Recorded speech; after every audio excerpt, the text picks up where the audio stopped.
तो भारत जोड़ो न्याय यात्रा लगातार जारी है और असम में इस वक्त न्याय यात्रा है। इस बीच मेरे साथ बातचीत करने के लिए खुद सुप्रिया सुनेत जी हैं। सवाल सबसे पहला ये कि कल मंदिर जाने से राहुल गांधी को रोका गया और आज गुवाहाटी शहर में जाने से रोका गया। असम के सीएम की बौखलाहट साफ नजर आ रही है। सबसे पहले तो मैं ये बोलना चाहती हूँ कि किसी को मंदिर जाने से रोकने वाले अधर्मी और पापी होते हैं और सबसे भ्रष्ट चीफ मिनिस्टर अब अधर्मी और पापी भी बन चुके हैं।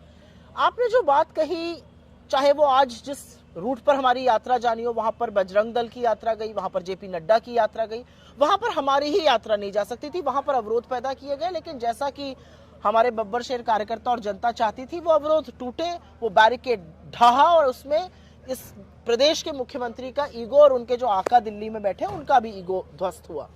मेरा अपना मानना है कि वो जितना ज्यादा ये करेंगे उतनी ज्यादा प्रचार हमारी यात्रा को मिल रहा है, उतना प्रचार प्रसार वो हमारी यात्रा का कर रहे हैं। तो सबसे पहले तो उनको कोटि कोटि धन्यवाद ये करने के लिए।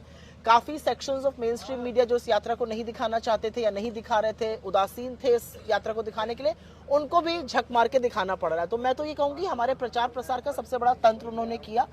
किसी भी अच्छे काम में रोड़ा अटकाना, गति मतलब लोकतंत्र में एक चुने हुए सांसद को, विपक्ष के नेता को जाने ना देना, जबरन रोकना, ये कौन सी परंपरा है? और इस परंपरा को निभाते निभाते शायद असम के मुख्यमंत्री और दिल्ली में बैठे उनके मालिक ये भूल चुके हैं कि जनता जनार्दन होती है। आप एक व्यक्ति को रोक दीजिएगा, आप दो को रोक दीजिएगा, आप यात्रा को, और जब जनता खड़ी होगी तो आप क्या कर पाए?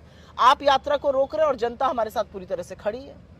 अच्छा, कुछ दिन पहले राहुल गांधी ने एक मंच से कहा था कि इस देश का सबसे भ्रष्ट सीएम कोई है तो वो हेमंत बिस्व शर्मा है। कहीं ऐसा तो नहीं, ये कहकर उन्होंने दुखती रख पर हाथ रख दिया। पर ये तो डेटा दिखाता है, ये तो डेटा दिखाता है, चाहे वो पीपी घोटाला हो, चाहे वो लैंड घोटाला हो, चाहे वो भर्ती घोटाला हो। ऐसा कौन सा घोटाला है जिसमें हेमंत बिस्व शर्मा और उनके परिवार के सदस्य शामिल नहीं है? तो कहीं ना कहीं राहुल जी ने सच से उनको अवगत कराया, सच का आईना दिखा दिया। अब सच तो चुभता है और वो इतना चुभ गया कि वो फिर उसके बाद बौखला गए। लेकिन ये बौखलाहट जो है, मुझे लगता है डर का ज्यादा प्रमाण है। ये डर है कि राहुल गांधी चल रहे हैं, वो एक्सट्रीमली पॉपुलर हैं। मणिपुर से लेकर नागालैंड, अरुणाचल, असम में जनता उनको लालायित होकर मिलने के लिए आती है, अपने दिल की बात कहती है। उनको लगता है कि कोई तो ऐसा है जो उनकी बात सुन रहा है। चाहे आप मणिपुर की महिलाओं का दर्द देखते हो, चाहे आप असम के बेरोजगारों की वेदना सुनिए, तो मुझे ऐसा लगता है ये डर ज्यादा है। डर इस बात का है कि ये जनता तो राहुल जी के साथ खड़ी हो गई। जिस जनता को मैं दबा कर धमका कर रखना चाहता था, जिसके ऊपर मैंने अपनी पुलिस छोड़ी हुई थी, वो राहुल गांधी के साथ खड़ी हो गई। इस बात का डर और बौखलाहट मुझे लगता है उनसे ये सब गलतियां करा रही है और वो और गलतियां करें, हम ईश्वर से ये प्रार्थना करते हैं। क्योंकि कहीं पर एक शास्त्रों में कहा भी गया है, जब नाश मनुज पर छाता है पहले विवेक मर जाता है। जिस तरह की रक्त रंजित राजनीति यहाँ पर करने की कोशिश करी गई, हमारे पीसीसी अध्यक्ष को गुंडों ने मारा, आप भाड़े के टट्टू खड़े करके नारेबाजी करा रहे हैं, इससे क्या दिखता? और वही लोग जब राहुल जी उनके, और मैं तो थी क्योंकि मैंने देखा जब राहुल जी उनके बगल से लगल के हाथ हिला रहे हैं तो वही लोग हाथ भी हिला रहे हैं। तो कहीं ना कहीं जनता साथ में खड़ी, इसलिए बौखलाहट साफ है। आज भी जब बैरिकेटिंग की तस्वीर सबने देखी, जब बैरिकेड किया गया था, वहां पर भी एक बड़ा जन समर्थन नजर आया, हुजूम नजर आया।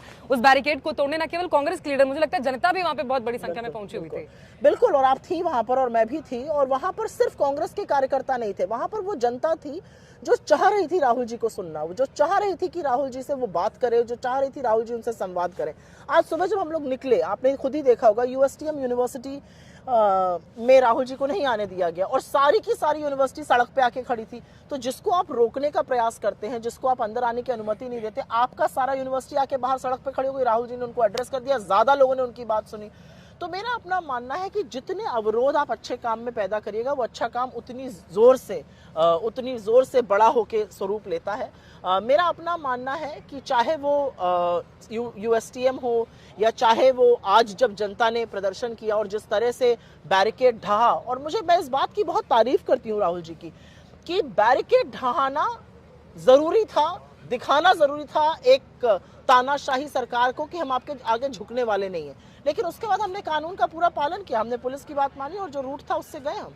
बिल्कुल, 5 न्याय का भी जिक्र आज हुआ। जी हाँ। उस 5 न्याय के बारे में एक बार आप जरा डिटेल में बताइए। मुझे लगता है ये बड़ी बात है। जब राहुल गांधी जी भारत जोड़ो न्याय यात्रा लेकर निकले तो बहुत डिबेट हुआ, बहुत लोगों ने पूछा कि इस यात्रा की क्या जरूरत है। कुछ ऐसे सवाल भारत जोड़ो यात्रा में पूछे गए थे, जब उसका आंसर लोगों ने देखा तो वो सवाल बंद हो गए। लेकिन भारत जोड़ो न्याय यात्रा के वक्त लोगों ने पूछा अभी न्याय की क्या जरूरत है। हमारा अपना मानना, और इस देश ने 10 साल अन्याय का दंश सहा है। वो अन्याय युवाओं के साथ हुआ है, महिलाओं के साथ हुआ है, इसीलिए भारत जोड़ो न्याय यात्रा का आगाज भी किया गया।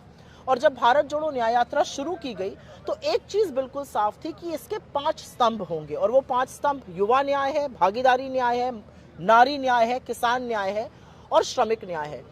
10 सालों से इस देश के युवा रोजगार मांग रहे हैं, उनको रोजगार के बजाय लाठियां पड़ती हैं, उनके साथ न्याय होना चाहिए। 10 साल से शोषित, वंचित, दलित, आदिवासी, पिछड़ा समाज परेशान है, बदहाल है, बेहाल है, वो न्याय की उम्मीद कर रहा है, उनके साथ न्याय होना चाहिए, उनकी भागीदारी सुनिश्चित होनी चाहिए। 10 साल से नारी सुरक्षा और नारी का जो पार्टिसिपेशन आर्थिक व्यवस्था में होता है वो बिल्कुल ध्वस्त हो चुका है, उनके साथ न्याय होना चाहिए। ब्रजभूषण शरण सिंह जैसे लोगों की जरूरत नहीं है हमारे सदन में, उनको न्याय मिलना चाहिए नारियों को ऐसे अत्याचारियों से। किसानों की आय दुगनी करने की बात थी, किसानों को 750 किसानों की शहादत हो गई, चेहरे पर शिकन नहीं आई। किसानों की आय दुगनी करने की बात थी, 27 रुपए रोज का किसान कमा रहा है, उनको न्याय मिलना चाहिए। और अंत में मैं श्रमिकों की इसलिए बात करूंगी क्योंकि खुद का डेटा कहता है सरकार का कि 1/4 आत्महत्या इस समय देश के श्रमिक कर रहे हैं। वो श्रमिक जिनके हाथों से, जो रीढ़ की हड्डी है, जिनके हाथों से ये देश बन के खड़ा होता है, और उन श्रमिकों के लिए चाहे वो आय हो, चाहे उन्नति हो, चाहे वो वेतन हो, चाहे अच्छी व्यवस्था हो रहने की, वो सुनिश्चित करनी जरूरी थी और उनका न्याय जरूरी है। तो ये 5 स्तंभ है, युवा न्याय, भागीदारी न्याय, नारी न्याय और किसान और श्रमिक न्याय, और ये होकर रहेगा। मुझे बहुत इस बात का फक्र है कि राहुल जी बिल्कुल क्लियर हैं कि वो किसके लिए ये यात्रा कर रहे हैं। वो ना टीवी चैनल के लिए ये यात्रा कर रहे हैं, ना अपने प्रतिद्वंदी के खिलाफ यात्रा कर रहे हैं, वो एक यात्रा न्याय के लिए कर रहे हैं। और न्याय का जब कोई बीड़ा उठा लेता है तो न्याय होकर रहता है। बहुत शुक्रिया आपका, बहुत शुक्रिया। धन्यवाद। तो देखिए